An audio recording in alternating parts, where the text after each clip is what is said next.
Assalamualaikum warahmatullahi wabarakatuh. Saya dari kelompok 14 Kenar Sabil Rasyad, ingin menjelaskan tentang hadis maudhu. Yang pertama, apa sih hadis maudhu itu?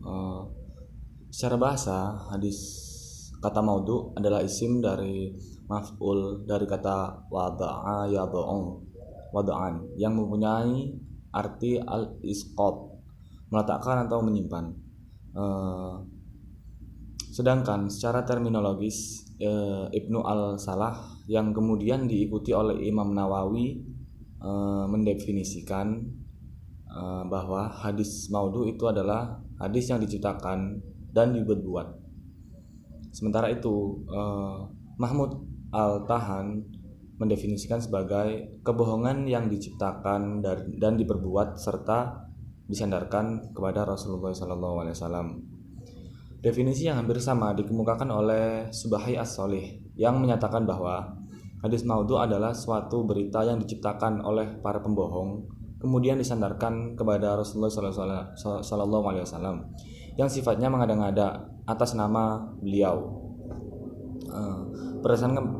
Berdasarkan beberapa definisi di atas, dapat dipahami bahwa yang dimaksud dengan hadis maudhu itu adalah hadis yang sengaja diciptakan oleh beberapa orang yang dibuat-buat, kemudian mereka mengatasnamakan Rasulullah SAW. Selanjutnya yaitu sejarah munculnya hadis maudhu. Masuknya secara massal penganut agama lain ke dalam agama Islam itu merupakan bukti keberhasilan dakwah Islamiyah ke seluruh dunia. Tapi secara tidak langsung itu adalah menjadi faktor yang menyebabkan munculnya hadis-hadis palsu. Kenapa?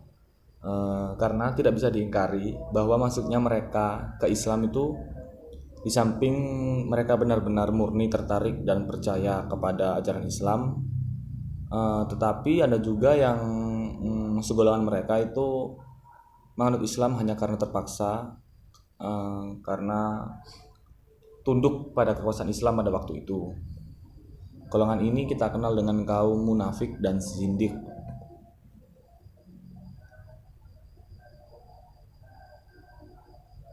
Terus yang kedua, ciri-ciri hadis maudhu. Di antara ciri-ciri bahwa hadis itu maudhu atau palsu adalah yang pertama, pengakuan dari pemalsu itu sendiri. Yang kedua, terdapat keganjilan dan rusak makna dari hadis tersebut. Terus yang ketiga, bertentangan dengan Al-Quran, bertentangan dengan akal sehat, dan bertentangan dengan kenyataan. Yang keempat, yaitu rawinya dikenal sebagai pendusta. Yang kelima, terdapat kerancuan lafal dan makna.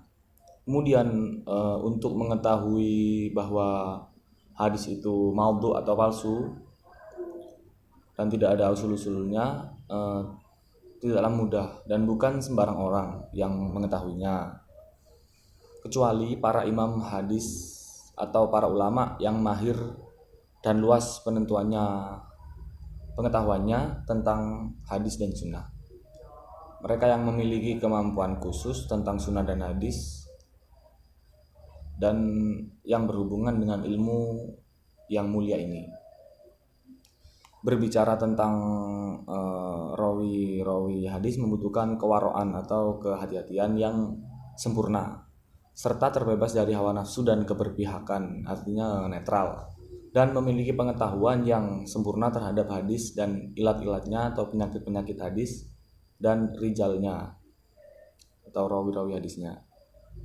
Mereka yang tidak mempunyai bagian yang sama sekali di dalam ilmu hadis ini, mereka yang hanya melemahkan atau mengatakan bahwa hadis ini maudhu karena hawa nafsu dan ra'yu atau pikiran-pikiran mereka yang batil yang menyalahi Alkitab dan Sunnah. Mereka yang pekerjaannya sehari-hari mengugat Sunnah yang sahih, mereka yang zalim dari para penentang Sunnah sahihah ini. Sama sekali perkataannya tidak boleh didengar, bahkan wajib ditentang dan dibuka aurat kebodohan mereka, dan umat diberi penjelasan akan tipu daya mereka yang sangat berbahaya bagi agama kaum muslimin ini. Selanjutnya penjelasan tentang kehujahan hadis maudhu akan dijelaskan oleh teman saya.